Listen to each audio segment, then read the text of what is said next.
بسم اللہ الرحمن الرحیم۔ السلام علیکم۔ 10 کلاس میں ہوں، آپ کی ٹیچر سمیہ اسحاق۔ جی بچوں، ہم نے سورہ ممتحنہ شروع کی تھی۔ اس دن ہم نے اس کے شان نزول کے بارے میں سمجھا تھا، اس کے پس منظر کو سمجھا تھا۔ آج سے ہم سوالات شروع کرتے ہیں۔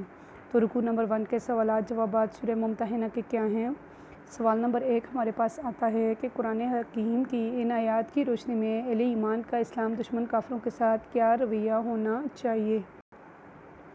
یعنی کہ اس سوال میں ہم دیکھیں گے کہ اہل ایمان والے جو لوگ ہیں وہ کافروں کے ساتھ کس طرح کا رویہ اختیار کریں۔ تھوڑا سا پس منظر میں جائیں گے، پہلے ہم لوگ اس کو کر چکے، پھر بھی تھوڑا سا رپیٹ کر لیتے ہیں کہ قریش مکہ نے جب مسلمانوں سے حدیبیہ کا معاہدہ توڑ دیا تھا تو نبی پاک صلی اللہ علیہ وسلم نے اللہ کے حکم سے مکہ پر لشکر کشی کی تیاریاں شروع کی تھیں۔ مخصوص صحابہ کے سوا کسی کو اس کے بارے میں پتہ نہیں تھا۔ مسلمان کیونکہ اللہ تعالیٰ کی خاطر مکہ سے مدینہ ہجرت کر کے آگے تھے، ان کے خاندان قریبی رشتہ دار جو تھے وہ مکہ میں ہی تھے اور وہ کافر تھے۔ ان میں سے جو پختہ ایمان رکھنے والے مسلمان تھے انہوں نے تو اپنے سارے رشتے اور محبتیں اللہ تعالیٰ کی محبت پر قربان کر دی تھی، لیکن کچھ ایسے بھی تھے جنہیں بیوی بچوں کی محبت کسی نہ کسی طرح ستاتی رہتی تھی اور وہ ان کے ساتھ رابطے میں تھے، ایمان تو ضرور لائے تھے مگر رشتہ نہیں توڑ سکے تھے۔ انہی میں سے ایک حاتم بن ابی بلتع رضی اللہ تعالیٰ عنہ بھی تھے۔ انہیں جب پتہ چلا کہ نبی پاک صلی اللہ علیہ وسلم مکہ پر حملے کی تیاریاں کر رہے ہیں اور مکہ میں ان کے بیوی بچے بھی ہیں تو انہیں ان کی فکر لاحق ہوئی اور انہوں نے ان کو بچانے کا ایک حیلہ کیا، وہ ہم پورا ڈیٹیل میں کر چکے۔ وہی سارہ نامی عورت کو جو انہوں نے خط کیا تھا، پھر نبی پاک صلی اللہ علیہ وآلہ وسلم نے حضرت علی رضی اللہ تعالیٰ عنہ، حضرت زبیر رضی اللہ تعالیٰ عنہ اور حضرت مقداد بن اسود رضی اللہ تعالیٰ عنہ کو بھیجا تھا، پھر خط پکڑا گیا تھا اور پھر اس کے بعد حضرت حاتم بن ابی بلتع نے اس کا اقرار کر لیا تھا، لیکن ان کو اس وجہ سے معاف کر لیا گیا تھا کیونکہ وہ بدری غازیوں میں سے تھے۔ اب اس کے بعد بچوں، اب رب تعالیٰ نے کیا فرمایا اس سوال میں کہ ہمارا طرز عمل کفار کے ساتھ کیا ہوگا؟ تو سب سے پہلے فرمایا گیا کہ کافروں کو دوست نہ بناؤ۔ اللہ تعالیٰ نے واضح الفاظ میں قرآن حکیم میں فرمایا کہ مسلمانوں تم ایمان لائے اور اپنے رسول صلی اللہ علیہ وآلہ وسلم کے ساتھ کافروں کی اذیتیں برداشت کرتے رہے، پھر تم نے اپنے دین کی خاطر گھر بار وطن چھوڑا اور ہجرت کی، تم اللہ کی راہ میں جہاد کرتے ہو، تو تم یاد رکھو کہ تم کافروں کو اپنا دلی دوست نہیں بناؤ گے کیونکہ وہ تمہارے اور تمہارے اللہ کے دشمن ہیں، کیونکہ وہ اس دین کا انکار کر چکے ہیں جس پر تم ایمان لائے ہو۔ یعنی کہ کافر کبھی بھی تمہارا دلی دوست نہیں ہو سکتا۔ کیوں؟ کیونکہ وہ تمہارا دشمن ہے اور تمہارے رب کا دشمن ہے اور اس دین کا دشمن ہے جس پر تم ایمان لائے ہو، تو پھر تم بھی کافروں کو دوست نہ بناؤ۔ یہ ہمارے پاس آ جائے گا پہلا پوائنٹ۔ جی بچوں، پس منظر تھوڑا سا آپ لوگ شارٹ کر کے رائٹ کریں گے، اس کے بعد ہمارا پہلا پوائنٹ آئے گا کافروں کو دوست نہ بناؤ۔ اس کے بعد ہم لوگ دیکھتے ہیں کہ اور رب اللہ نے اس آیت میں کیا فرمایا، کہا کہ کافروں کو خفیہ پیغام نہ بھیجو، جیسا کہ حضرت حاتم بن ابی بلتع کے واقعے میں آپ لوگ دیکھ چکے ہیں کہ انہوں نے خفیہ پیغام بھیجا تھا، تو رب تعالیٰ نے فرمایا کہ مہاجرین کے جو قریبی رشتہ دار مکہ میں کفر کی حالت میں ہیں، ان کو فطری طور پر مجبور بھی کرتی ہے تو بھی ان کے ساتھ آپ خفیہ رابطہ یا پیغامات نہیں بھیج سکتے۔ حالانکہ اس طرح بہت سارے مہاجرین ایسے تھے جو یہ کام کرتے تھے، ان کے ساتھ رابطہ رکھتے تھے، پیغام وصول کرتے تھے، تو اللہ تعالیٰ نے مسلمانوں کو سختی سے ایسا کام کرنے سے روک دیا اور فرمایا کہ تمہارا اب ان سے کوئی بھی تعلق نہیں ہے کیونکہ تم دین پر اپنے تمام رشتے قربان کر دو۔ اس سے پہلے بچوں آپ لوگوں نے 9th کلاس میں بھی پڑھا تھا جہاں پہ رب تعالیٰ نے حق وراثت سے بھی ان لوگوں کو محروم فرما دیا تھا جن لوگوں نے ہجرت نہیں کی تھی، یعنی کہ اگر سگے رشتہ دار بھی تھے تو بھی ان کو وراثت میں سے حصہ نہیں دیا گیا تھا۔ کب تک نہیں دیا گیا تھا؟ جب تک وہ ہجرت نہیں کر چکے تھے، یا پھر بچوں جب تک کہ ہجرت کا حکم ختم نہیں ہوا تھا۔ اور ہجرت کا حکم کب ختم ہوا تھا؟ جب مکہ فتح ہوا تھا 8 ہجری میں۔ 8 ہجری تک اللہ تعالیٰ کی طرف سے سختی سے حکم تھا کہ تمہارا ان سے کوئی بھی رشتہ نہیں ہے، کیونکہ انہوں نے رب تعالیٰ کے لیے اپنے گھر بار کو نہیں چھوڑا۔ اس کے بعد 2 ہو گئے ہمارے پاس۔ پہلا ہمارے پاس بچوں کیا تھا؟ پہلا تھا کہ کافروں کو دوست نہ بناؤ۔ دوسرا ہمارے پاس ہے کافروں کو خفیہ پیغام نہ بھیجو۔ پھر اس کے بعد کیا فرمایا؟ کہا کہ اب تمہارا کفار کے ساتھ رویہ کیسا ہونا چاہیے؟ تو رب تعالیٰ کے مطابق کہ کیونکہ انہوں نے تمہارے دین کو جھٹلایا، وہ تمہارے دین کے دشمن ہیں، وہ تمہارے نبی صلی اللہ علیہ وآلہ وسلم کو انہوں نے جھٹلایا، وہ تمہارے نبی صلی اللہ علیہ وآلہ وسلم کے دشمن ہیں، اس طرح انہوں نے خدا کے شریک بنائے اور وہ تمہارے خدا کے دشمن ہیں۔ 3 باتوں کے بارے میں پھر رپیٹ کرتی ہوں: دین کے دشمن، نبی کو جھٹلانے پر نبی کے دشمن اللہ کے شریک بنانے پر اللہ کے دشمن۔ کہا کہ یہ 3 چیزیں جو ہوتی ہیں ایک مسلمان کے لیے انتہائی ضروری ہیں، رب کی اطاعت، نبی پاک صلی اللہ علیہ وسلم کی محبت و اطاعت، اور اس کے ساتھ اپنے دین کی حفاظت یا اپنے دین کے لیے قربانی دینا۔ کہا یہ 3 ہی چیزوں کے جو کافر ہیں وہ دشمن ہیں۔ جب وہ تمہارے دین کے، تمہارے نبی کے اور تمہارے خدا کے دشمن ہیں تو اس کا مطلب ہوا پھر وہ تمہارے بھی دشمن ہیں۔ اب تم نے کفار کے ساتھ کیا رویہ اختیار کرنا ہے جو ایک دشمن کا دوسرے دشمن کے ساتھ ہوتا ہے۔ اس کے سامنے کوئی رشتہ داری، کوئی برادری، کوئی قبائلی یا خونی تعلق حائل نہیں ہونے دینا چاہیے۔ کیونکہ کفر جو ہے وہ ہمیشہ سے اسلام کا دشمن ہے، اسی طرح جو کافر ہے وہ مسلمان کا دشمن ہے۔ تو پھر حقیقت پسندی تو یہی ہے کہ کافر کو اپنا دشمن سمجھے، خواہ وہ کوئی بھی ہو، اس سے ہمارا کیسا بھی خونی تعلق ہی کیوں نہ ہو، باپ بیٹا بھائی ہو یا ہماری برادری کا کوئی تعلق داری ہو، ہمیں اس کو اپنا دشمن ہی سمجھنا ہے، اس کے ساتھ کبھی بھی دلی دوستی نہیں کرنی۔ یہ تھا ہمارا سوال نمبر 1۔ اب جو آ جاتے ہیں سوال نمبر 2 کی طرف۔ سوال نمبر 2 میں اللہ تعالیٰ نے اس سبق میں دشمنان حق کے بارے میں کن باتوں کے سبب انہیں دوست اور رازدار بنانے سے منع کیا ہے، یعنی کہ کیا وجہ کیا تھی جس کی وجہ سے اللہ تعالیٰ نے ان کو اپنا دوست بنانے سے منع فرمایا ہوا ہے۔ تھوڑا سا پس منظر وہی دوبارہ سے آپ لوگ کر لیجئے گا، کیونکہ نبی کی محبت کے لیے انہوں نے اپنے رشتہ داری کو قربان کیا تھا۔ مکہ سے مدینہ ہجرت والے واقعات جو میں بار بار آپ کو بتا رہی ہوں، وہی والا پورا پیراگراف لکھنے کے بعد، خفیہ پیغام والی بات لکھنے کے بعد حضرت عاطف بن ابی بلتہ کو مینشن کر لیجئے گا۔ اس کے بعد اب کیوں، کس وجہ سے ان کو دوست بنانے سے منع کیا تھا، تو رب تعالیٰ فرماتے ہیں وہ تو کیا ہے کہ وہ تمہارے دین کے منکر ہیں۔ ان سے دوستی نہ کرنے کا سب سے پہلا سبب یہ ہے کہ وہ جو دین جس پر تم نے اختیار کیا، جو تمہارے اللہ کا اور تمہارے رسول صلی اللہ علیہ وسلم کا عطا فرمایا ہوا دین ہے، وہ اس کے منکر ہیں۔ وہ تمہارے رسول صلی اللہ علیہ وسلم کی نبوت کا انکار کرنے والے ہیں، تو پھر تمہارے اور ان کے راستے الگ الگ ہیں، کیونکہ ان کا دین ان کے لیے اور تمہارا دین تمہارے لیے ہے۔ وہ تمہارے قرآن کے منکر ہیں، جب قرآن کی آیات نازل ہوتی ہیں تو ان کا مذاق اڑاتے ہیں، تو یاد رکھو کہ وہ کبھی بھی تمہارے ہمدرد ہو ہی نہیں سکتے، اس لیے انہیں اپنا دلی دوست اور رازدار نہ بناؤ۔ یعنی کہ انہوں نے کس چیز کا، وہی اللہ کا انکار، نبی کا انکار، تمہارے دین کا انکار، قرآن کی آیتوں کا مذاق اڑانا، اور قرآن کی آیات کا مذاق اڑاتے ہیں تو تمہارے ہمدرد ہو ہی نہیں سکتے، تمہارے قرآن کے بھی منکر ہیں، تو پھر اس وجہ سے تم انہیں اپنا دلی دوست اور رازدار نہیں بناؤ گے۔ اس کے بعد کیا ہوا کہ اس کے بعد انہوں نے کیا کیا کہ رسول صلی اللہ علیہ وسلم کو اور تمہیں مکہ سے نکالا۔ اب مکہ سے نکالنے کا سبب، مکہ سے مدینہ ہجرت آپ کو پتہ ہے 13 سال تک نبی پاک صلی اللہ علیہ وسلم مکہ میں رہے۔ 13 سال تک کفار نے ہر ممکن کوشش کی نبی پاک صلی اللہ علیہ وسلم اور ان پر ایمان لانے والے صحابہ اکرام پر ظلم ڈھانے کی، اتنی زیادہ انہیں اذیت دی گئی کہ اللہ تعالیٰ کے حکم سے پھر انہیں مکہ کو خیر بات کہنا پڑا۔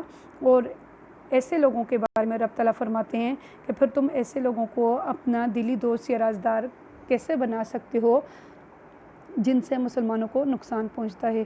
یہ تمہارے قبیلے والے یا دوست ہیں، لیکن وہ تمہارے نبی پاک صلی اللہ علیہ وسلم کی تعلیمات پر ایمان نہیں لاتے، اور کفار اور انہوں نے مسلمانوں کو اور نبی پاک صلی اللہ علیہ وسلم کو بے انتہا اذیتیں دی ہیں، تو پھر اے مومنو تم انہیں دوست بناتے ہو اور ان کے ساتھ خفیہ سرگرمیوں کے راز بتاتے ہو، تو یاد رکھو یہ تمہاری بہت بڑی غلطی اور بہت بڑا جرم ہے۔ اس میں پھر مسلمانوں کو یا مومنوں کو اللہ تعالیٰ نے کیا انتباہ فرمایا کہ اللہ تعالیٰ فرماتے ہیں کہ اے مومنو، اگر تم اللہ تعالیٰ کی راہ میں جہاد کے لیے میدان میں آئے ہو، اس کی خوشنودی کے متلاشی ہو، تو تمہیں اللہ تعالیٰ یہ حکم دیتا ہے کہ تم کافروں کو اپنا دوست نہ بناؤ۔ تم میں سے بعض لوگ خفیہ طور پر دوستی اور خیرخواہی کا یقین دلاتے ہیں، انہیں یہ بات بھول جاتی ہے کہ اللہ کا معاملہ ہے یہ، اور اللہ تعالیٰ چھپی اور ظاہر باتوں کو بخوبی جانتا ہے۔ بظاہر تو وہ خفیہ پیغامات بھیجتے تھے، بظاہر تو وہ خفیہ طور پر دوست تھے، ان کے ساتھ انہوں نے تعلقات رکھے ہوئے تھے، لیکن اللہ تعالیٰ فرماتے ہیں کہ میں تو چھپی اور ظاہر باتوں کو خوب جانتا ہوں۔ اگر قیامت تک آنے والے مسلمانوں نے بھی اگر ایسی غلطی کی تو اس کا مطلب ہوا کہ وہ راہ راست سے بھٹک گیا اور اپنی منزل سے بھٹک گیا۔ کون بھٹک گیا؟ یعنی کہ وہ مومن بھٹک گیا جو دل سے کافروں کا دوست تھے۔ تو یہاں پر بھی رب تعالیٰ نے کہا کہ تم کافروں کو اپنا دوست نہ بناؤ۔ جی بچوں، تو تھوڑا سا سارے پوائنٹس ریپیٹ کر لیتے ہیں۔ کن باتوں کے سبب انہیں رازدار اور دوست بنانے سے منع کیا؟ کیونکہ وہ تمہارے دین کے منکر ہیں، کیونکہ انہوں نے نبی پاک صلی اللہ علیہ وسلم اور تمہیں مکہ سے نکالا، اور پھر اس کے بعد مومنوں کو کہا گیا کہ آپ نے کیا کرنا ہے کہ آپ نے ان کے ساتھ کسی بھی قسم کی کوئی دوستی نہیں رکھنی۔ جی بچوں، اب آ جاتا ہے ہمارے پاس سوال نمبر 3۔ اہل کفر جو ہیں وہ مسلمانوں پر غلبہ پا لیتے ہیں، اگر کبھی انہیں مسلمانوں پر غلبہ مل جاتا ہے، وہ مسلمانوں پر جیت جاتے ہیں تو اہل ایمان کے ساتھ ان کا کیا سلوک ہوتا ہے؟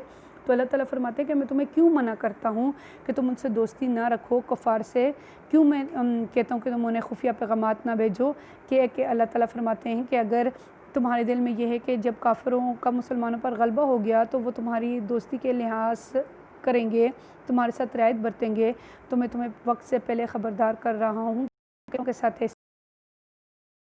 اگر تم ایسی امید رکھتے ہو تو اپنے آپ کو دھوکہ دیتے ہو، کیونکہ کافر جو ہیں وہ سنگ دل ہوتے ہیں، اگر وہ غالب آگے تو وہ تمہارے ساتھ یہ سلوک کریں گے۔ آیت میں رب تعالیٰ فرماتے ہیں یبسطوا الیکم ایدیہم، تمہارے ساتھ دست درازی کریں گے۔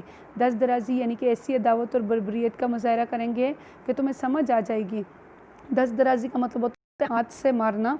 اللہ تعالیٰ فرماتے ہیں کہ پہلے وہ تمہیں ہاتھوں سے تکلیف پہنچائیں گے اور پھر اس کے بعد تمہارا بے دریغ قتل کریں گے، یعنی کہ تمہاری جان لے لیں گے۔ پھر اللہ تعالیٰ فرماتے ہیں اسی آیت کے آگے کہ وَأَلْسِنَتُهُمْ، اور اپنی زبانوں سے، پھر تمہیں زبانوں سے بھی وہ تکلیف پہنچائیں گے، یعنی کہ زبان درازی کا نشانہ بنائیں گے، تم پر بہتان لگائیں گے اور تمہیں غلیظ گالیاں دیں گے۔ اور اس کے بعد کیا ہوگا؟ اس کے بعد یہ ہوگا کہ پھر وہ تمہیں کفر پر لانے کی کوشش کریں گے، تمہارے دلوں کے اندر سے ایمان کو نکالنے کی کوشش کریں گے، کیونکہ تمہارے خلاف ان کے دلوں کے اندر حسد اور عداوت ہے اور تمہیں اس کی خبر نہیں۔ اب وہ ایسا کیوں کریں گے؟ وہ یہ چاہیں گے کہ تم دوبارہ کفر پر آ جاؤ۔ جان و مال اور دین و ایمان کے ان دشمنوں کے بارے میں رب تعالیٰ فرماتے ہیں کہ اگر پھر بھی تم کسی خوش فہمی میں مبتلا ہو تو یہ تمہاری پرلے درجے کی حماقت ہے۔ جی بچوں، سوال نمبر 3 کو پھر رپیٹ کر لیتے ہیں۔ کیا تھا کہ اہل ایمان پر اگر کافر غلبہ پا لے گا تو وہ کیا کرے گا؟ پہلے انہیں اپنے ہاتھوں سے تکلیف پہنچائے گا۔ ہاتھوں سے تکلیف پہنچانے کا مطلب کیا ہوا؟ کہ اس کو ہاتھوں سے ماریں گے پہلے مسلمانوں کو، اور پھر کافر مسلمانوں کا قتل عام کر دیں گے۔ پھر اس کے بعد ان کی زبانوں سے زبان درازی کریں گے، بہتان لگائیں گے اور گالیاں گلوچ کریں گے۔ پھر سب سے خطرے کی جو بات ہوگی وہ یہ ہوگی کہ وہ تمہیں کفر پر دوبارہ لانے کی کوشش کریں گے، اتنی تکلیفیں پہنچائیں گے کہ ان کے ہر ممکن یہ کوشش ہوگی کہ وہ تمہارے ایمان کو تمہارے دلوں سے نکال دیں۔ تو اللہ تعالیٰ فرماتے ہیں کہ پھر بھی تم خوش فہمی میں مبتلا ہو کہ اگر تم انہیں خفیہ پیغام بھیجو گے تو وہ تمہارے ساتھ رعایت برتیں گے، تو یہ تمہاری خوش فہمی ہے۔ اس کے بعد بچوں ہمارے پاس آ جاتا ہے اس رکوع کا آخری سوال، سوال نمبر 4، جو کہ موسٹ امپورٹنٹ میں کہوں گی کہ یہ سوال بورڈ کے ایگزامز کے لحاظ سے سب سے زیادہ امپورٹنٹ ہے۔ ان آیات میں حضرت ابراہیم علیہ السلام کے کس اسوہ حسنہ کی پیروی کا حکم دیا گیا ہے؟ اب حضرت ابراہیم علیہ السلام کی کس اسوہ حسنہ کی پیروی کے بارے میں؟ کہ اللہ تعالیٰ نے مومنوں کو کافروں سے قطع تعلق کرنے کے بارے میں حضرت ابراہیم علیہ السلام کے اسوہ حسنہ سے سبق لینے کی ترغیب دی ہے۔ حضرت ابراہیم علیہ السلام نے کیا کیا تھا؟ کہ حضرت ابراہیم علیہ السلام نے اپنی قوم سے یہ اعلان کیا تھا کہ اپنے قریبی رشتہ داروں، بیوی بچوں سے قطع تعلق کرنا ظاہر ہے کوئی آسان بات تو نہیں ہے، لیکن ایمان کا تقاضا یہ ہے کہ اگر آپ اللہ تعالیٰ پر اور اس کے رسول پر ایمان لائے ہو تو ایمان کو بچانے کے لیے اپنے ماں باپ، بہن بھائیوں اور بیوی بچوں سے بھی اگر قطع تعلق کرنا پڑے تو ذرا نہیں گھبرانا چاہیے، ان سے سارے رشتے توڑ دینے چاہیے۔ ان لوگوں کے ایمان کو تقویت پہنچانے کے لیے اللہ تعالیٰ نے حضرت ابراہیم علیہ السلام اور ان کے وفادار ساتھیوں کی مثال پیش کی کہ اللہ تعالیٰ نے فرمایا اپنے خداوند کو راضی کرنے کے لیے اپنے تمام تعلقات کو پس پشت کر کے اپنی قوم کے سامنے علی یہ اعلان کر دیا کہ اب ہمارا اور تمہارا کوئی تعلق نہیں، ہماری تم سے کوئی دوستی نہیں، کوئی رشتہ داری نہیں، ہم تم سے اور تمہارے معبودوں سے بیزار ہیں جن کی تم پوجا کرتے ہو، ہم تمہارے منکر ہیں اور تمہارے معبودوں کے بھی منکر ہیں۔ یہ حضرت ابراہیم علیہ السلام کا اپنی قوم سے اعلان تھا۔ تو رب تعالیٰ کہتے ہیں کہ مومنوں تم بھی ابراہیم علیہ السلام کے اسوہ کی پیروی کرو۔ اس کے لیے بعد مسلمانوں کے لیے کیا سبق ہے اس میں؟ کہ مسلمانوں جس طرح حضرت ابراہیم علیہ السلام نے اور ان کے ساتھیوں نے اپنے دین کی خاطر تمام ناطے رشتے دوستیاں توڑ دیں، اسی طرح مومنوں تم بھی کافروں کے ساتھ اپنے اور بہن بھائیوں اور بیوی بچوں سے قطع تعلق کر لو۔ اس کے بعد حضرت ابراہیم علیہ السلام نے ایک دعا کیا فرمائی تھی جب انہوں نے تمام رشتے توڑ لیے تھے؟ تو حضرت ابراہیم علیہ السلام اور ان کے ساتھیوں نے یہ دعا فرمائی تھی، ہم نے سارے سہارے ختم کر دیے، اب ہمارا بھروسہ صرف تیری ذات پر ہے، دنیا بھر سے منہ موڑ کر ہم نے اپنا رخ اب تیری طرف کر لیا ہے، ہمیں یقین ہے کہ ہم ایک روز تیرے پاس آنا ہے۔ اے ہمارے رب، ہمیں نہ بنا فتنہ کافروں کے لیے اور ہمیں بخش دے۔ اے ہمارے رب، بے شک تو ہی عزت والا اور حکمت والا ہے۔ اب کیونکہ رشتہ داروں کو چھوڑنا، بیوی بچوں کو چھوڑنا، خاندان سے قطع تعلقی کرنا اتنا آسان کام نہیں ہے، تو رب تعالیٰ فرماتے ہیں کہ پھر تم ابراہیم علیہ السلام کی طرح دعا کرو، جس طرح ابراہیم علیہ السلام نے اپنے دل کو سکون پہنچانے کے لیے یہ دعا فرمائی تھی کہ اللہ ہمیں تیری ذات پر بھروسہ ہے، تو ہمیں یہ اس بات کا یقین ہے کہ ہم نے تیرے پاس آنا ہے، تو ہی ہمیں بخش دے اور تو ہی عزت والا اور حکمت والا ہے۔ اب مسلمانوں کو یہ کہا جا رہا ہے کہ ابراہیم علیہ السلام نے جس طرح مدد کی دعا کی تھی، تو مسلمانوں تم بھی کافروں سے قطع تعلق کرنے کے بعد اللہ تعالیٰ سے دعا کرو۔ اس دعا کا فائدہ کیا ہوگا کہ اللہ تعالیٰ تمہارے دلوں کو اطمینان بخشے گا اور تمہارے گناہوں کو معاف فرمائے گا اور تمہاری حفاظت فرمائے گا۔ اب مسلمان کے لیے تو ضروری ہے کہ وہ اپنی ہر ایک خواہش کو، ہر ایک رشتے کو اللہ تعالیٰ کے دین پر، نبی پاک صلی اللہ علیہ وسلم کی محبت میں قربان کرے گا۔ آپ نے بچوں 9th کلاس میں حدیث پڑھی تھی، لا یؤمن احدکم حتی اکون احب الیہ من والدہ وولدہ والناس اجمعین، کہ تم میں سے کوئی شخص اس وقت تک مومن نہیں ہو سکتا جب تک کہ میں اسے اس کے والدین، اس کی اولاد اور تمام لوگوں سے عزیز نہ ہو جاؤں۔ تو وہی بات یہاں پر آپ ایڈ بھی کر سکتے ہیں کہ جب تک اگر آپ اپنے دین کی خاطر، نبی کی خاطر، رب تعالیٰ کی خاطر اگر آپ اپنے والدین، اولاد اور تمام لوگوں کو جب تک پس پشت نہیں ڈالیں گے، یعنی کہ جب بھی وہ دین اسلام کے خلاف آئیں گے تو آپ کو انہیں چھوڑنا پڑے گا، اور یہی حضرت ابراہیم علیہ السلام کا اسوہ ہے، یہی نبی پاک صلی اللہ علیہ وسلم کا طریقہ ہے، یہی صحابہ کرام کا طریقہ ہے، تو ہمیں اس کو فالو کرنا ہے۔ جی بچوں، یہ 4 سوال تھے، ان چاروں سوالوں کو بہت اچھے سے یاد کریے گا، بہت آسان سے سوال ہیں، ساری وہی باتیں بار بار رپیٹ ہو رہی ہیں جو پہلے ہیں، صرف ہیڈنگز کو آپ نے اچھے سے یاد کرنا ہے۔